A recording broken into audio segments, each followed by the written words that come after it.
je vous le dis, nous rendons hommage aux populations de Côte d'Ivoire, ceux qui n'ont pas suivi une formation politique. L'ignorance est la pire des servitudes au monde. L'ignorance, c'est celui qui ne connaît pas, mais généralement qui ne fait pas, qui ne connaît pas. Mais l'incrédule, l'ignare, c'est celui qui ne connaît pas, mais qui pense connaître. La connaissance, étant donné que la connaissance est le plus grand bien pour un être humain, il faut apprendre. Pour bien apprendre ce qu'on ne fait pas, il faut bien savoir ce qu'on ne fait pas. Car avant que les États-Unis ne prennent leur indépendance en 1776 sous George Washington, en 1633, l'Amérique a inculqué un mandat, la charte de Virginie.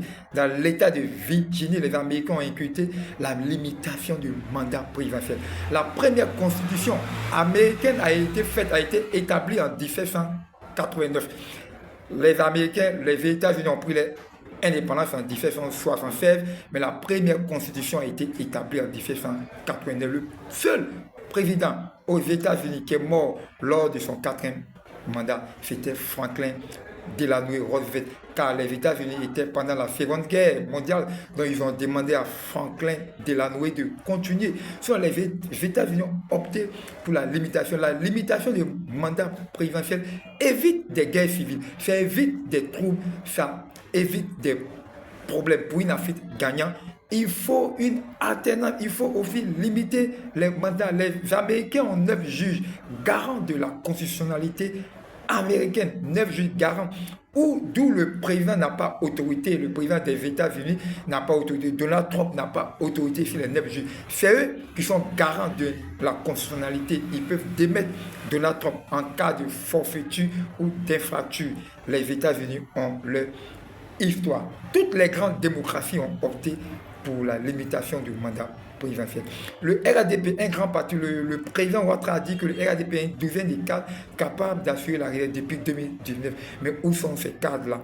Le président Alassane est fatigué. Le RADP actuellement est une frêle poids morte, car les personnalités aujourd'hui sur le lendemain RADP qui peuvent, le soi-disant, ceux qu'on appelle les sécurités, les dignitaires, les nomenclaturistes, qui peuvent succéder au président Ouattara.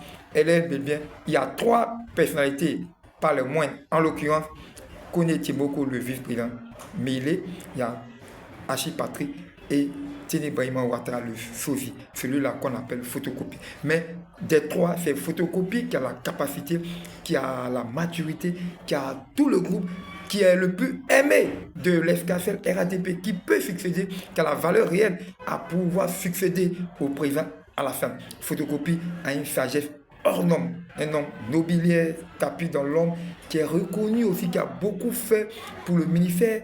Au niveau de la défense, il est venu avec ses innovations, ses inventions. Photocopie est pas trop loin du pouvoir RADP. Il a la totalité des ministres, des hauts cadres RADP avec lui. Il peut succéder au président. C'est vrai qu'il a l'ADN sanguin inextricable. Il est le frère cadet du président, mais il en a les réelles compétences à pouvoir succéder au président Alassane Ouattara. Remercions ici, je vais prendre congé de vous, chère population, mais Timoko Yadé, PDG, patron de la LGBCI pendant 30 ans, qui a collaboré avec le père fondateur, le président Oufoué, le président Bédié, Gbagbo, tous les régimes politiques en Côte d'Ivoire. Timoko Yadé, nous devons rendre hommage à ce grand homme béni, ce grand homme reconnu à travers la planète pour tout ce qu'il a fait pour notre cher pays. Même dans les années 90, au moment où on parlait d'Ali Baba, après la conjoncture, il y a eu la crise, après le miracle, il y a eu la conjoncture dans les années 80, en 90, il y a eu la crise. Oui, Timoko Yadé était là à travers dans tout le monde entier connaît Timoko Yadé, patron de SGBFI, personnalité hors norme, en tapinois, il rend service circonspect, intelligent. La générosité en sociologie n'est pas une qualité pour un être humain. D'aucuns sont généreux, mais ne sont pas bons. La générosité n'est pas une qualité. La meilleure des qualités pour un être humain, c'est la bonté. Mieux vaut être bon que d'être généreux. D'aucuns sont généreux, ils rendent service dehors, mais leur propre famille ne rendent pas service, ils ne sont pas bons.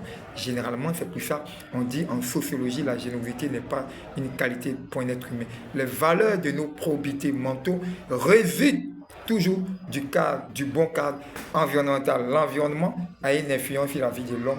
C'est pour ça Tene Brahima Ouattara influe sur la vie de l'escafet du Landerneau RADP, le navire ivoire émergent gagnant Niègue.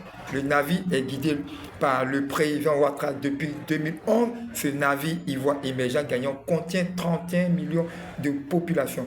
La personnalité qui en a la capacité à suicider à la fin est le pilote du navire. Il est le commandant de bord, le président Ouattara est le mécanicien. Le père fondateur, le président Houphouët, a confié les clés du navire en deux autres personnalités, deux véritiers, hors nom, hors pair, le président Henri Konan Bédié et le président Ouattara. Mais le président Bédié a perdu les clés du navire ivoire émergent Ghana. Mais le président Ouattara a su conserver les clés du navire. Donc à la fin, à les clés avec lui. Il a su conserver ses clés pendant 15 ans, mais à la fin, il est fatigué. Le président Ouattara part.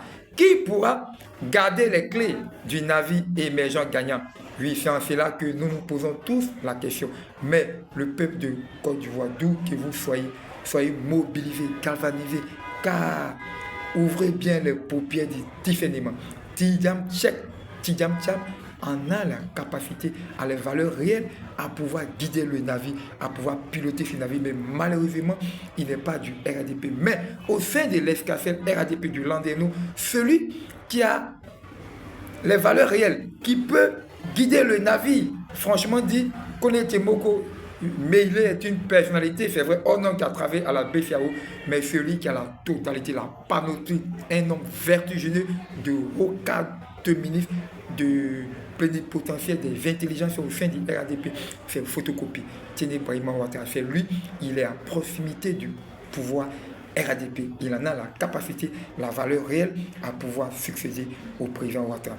Je prends congé de vous, chère population, vous qui me suivez momentanément, mais rendons tous hommage ce soir à Timoko Yadé, patron de la SGBCI, qui a tout fait, qui a rehaussé la SGBCI, qui a renfolé les caisses, qui est béni, un homme nobilier sage qu'il faut prier pour lui. Il atteint un âge où nous supplions à la Soprana Ouattara pour qu'il maintienne Temoko Yadé en bonne santé, qu'il le bénisse, que ses progénitures réussissent pour tout ce qu'il a fait. Il a laissé ses empreintes en Côte d'Ivoire. Que les progénitures de Temoko Yadé, que tous ses enfants qu'il a, ses filles et ses petites filles réussissent tous. Que Allah bénisse Temoko. Merci population. Au prochain dia, vous qui me suivez à travers la planète Kalitola. Merci.